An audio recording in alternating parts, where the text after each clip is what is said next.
حضرات صحابہ رضوان اللہ تعالیٰ علیہم اجمعین کو چونکہ اپنے یعنی کائنات کے اور روئے زمین کے سب سے افضل ترین انسان کی یہ صحبت مل گئی،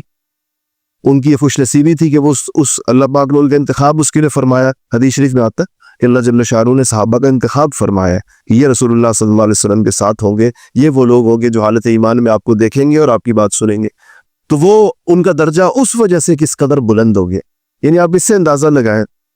کہ ایک فرد آئے اور آپ صلی اللہ علیہ وسلم کے پاس آیا اور اس نے ایمان لے آیا،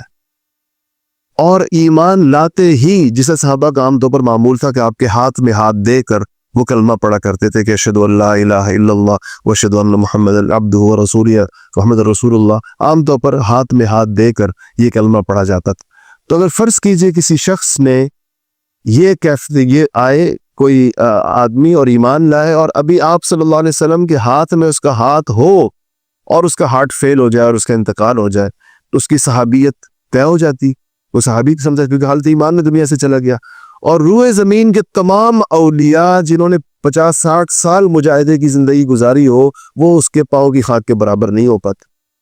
تو اس سے پتہ چلتا ہے کہ یہ صحبت اللہ جل شانہ نے اسے کتنی بڑی قیمت لگائی ہے بمقابلہ عمل، ورنہ عمل تو ان لوگوں کا زیادہ ہے، جن لوگوں نے 50 سال تہجد پڑھی ہوگی، جنہوں نے 50 سال زکاتیں دی ہوگی، جنہوں نے 50 سال